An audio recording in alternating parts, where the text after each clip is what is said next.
Oh, who remembers? Oh, oh man, I wish I didn't do that. Who remembers this shit? Found it at a lolly shop. I haven't had it forever. Used to have it all the time as a kid, and now I'm just like, it bloody slays me. What is going on, everyone? Jelly from A Huge Disaster, and we're back today talking Blizzard stuff. So if you've been watching this, obviously by now, you know this is a weekly thing. Every day, the same day, well, not every day, but the same day every week, we catch up and we talk about what's been going on in the world of Blizzard. So let's just jump straight into World of Warcraft. Let's get there. Let's talk about what's been going on in the last week. And same as always, no spoiler stuff. We're staying away from Battle for Azeroth, unless of course it's, something that we can work towards now. So let's jump into it. Let's talk the World of Warcraft, well, not the World of Warcraft, but the Warcraft movie props. So recently they had an auction going, selling props from the Warcraft movie, and that's over now. So that's finished. And we've actually got a little bit of detail about how all that went. So the total revenue for everything they sold was over $1 million, was just shy of 1.5 million. So it was sitting at $1.4 million of sales. So that's pretty goddamn impressive. I mean, I wish I had got my hands on something like that, but just don't have that kind of money. So the average item out of about 500 lots sold at about $2,000. That's actually not as bad as I thought it would be. I thought it'd be a lot higher, but yeah, so the average out of all that, about 2,000. With a total bid of, I think, 3,532 there was, and a total view of just over, or just under 600,000. So that's the statistics of it all. The top 3 sales being pretty much all of King Lane's stuff. So there was his battle armor with shield that sold at $60,000. There was his sword and shield, which sold for $51,000. And then just a little bit under that at $41,000, there was Lothar's armor, which sold at that. So there you go. My personal favorite, and I wish I had it, was the mailbox. So there was the Stormwind mailbox that sold for $5,000. But I mean, it would have been super cool to have. Like, out of everything there, having this mailbox just chilling would have been such a great piece to have. I mean, yeah, sure, an armor would have been, but let's be realistic. I don't have $50,000 to spend on armor. $5,000 on a mailbox? Still no, but it would be really cool. So some other stuff that's been going on in the world. So with Legion finishing and Battle for Azeroth coming up around the corner, Mythic Dungeons was a huge part of Legion, but we're kind of left wondering, what are they going to change for Battle for Azeroth? Are they going to do anything drastic? Are they going to keep this formula? How did they like it? Well, Blizzard is out there. They're actually asking people now to give specific feedback on, what worked, what didn't work, and not just, the general, I don't like this and I don't like that. Like, they want specifics. They're looking for feedback on that. I'll put the link there, so if you've got anything, you can submit it and have your say, sort of thing, what you did and didn't like about Mythic Plus, if you think it's a good step moving forward. But just as a note, that they do say that just because that this is here and there could be some good ideas, it doesn't mean it's going to be implemented into the game. This is sort of just, I guess, another way of collecting data, seeing what people wanted and what they might work on in the future. It's not, this is definitely happening. It's just a bit of, what the community is sort of after. And for anyone who has been following the comic, the second issue's out, part 2 of the 3 leading up to Battle for Azeroth.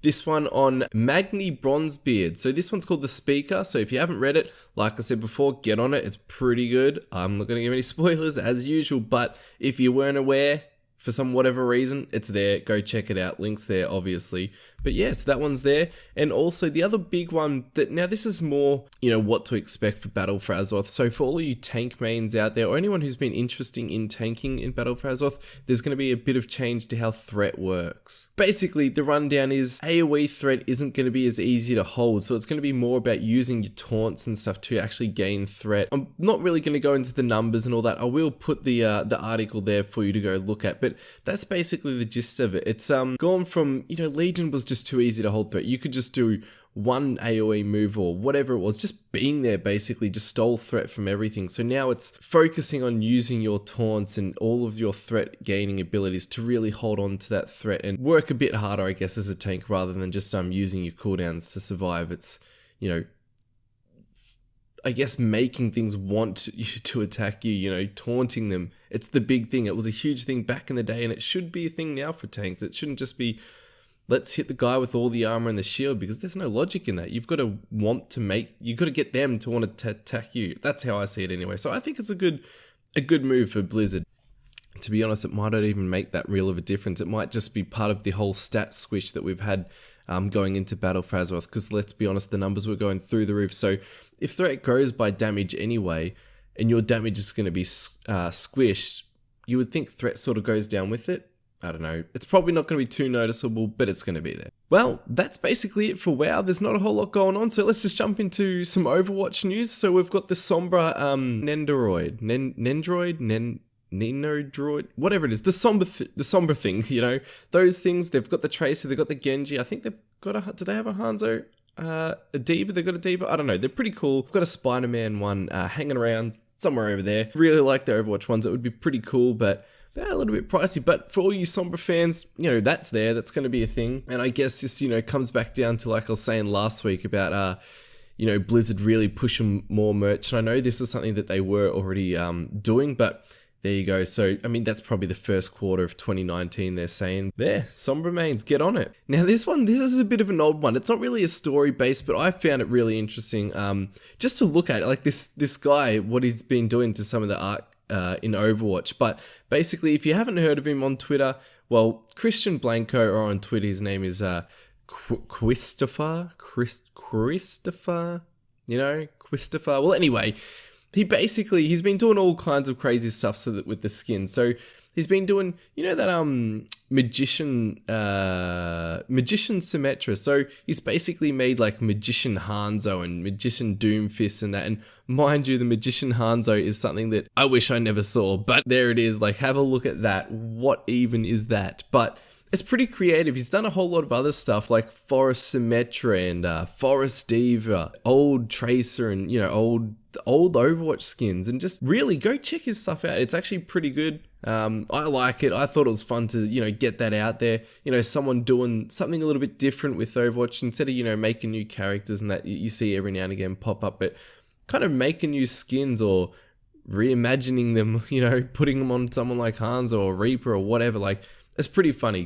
Definitely go check it out. I mean, even just for a giggle, do it. And let's finish it off with Heroes of the Storm. They've got a new battleground and hero being revealed in just a couple of days, June the 4th.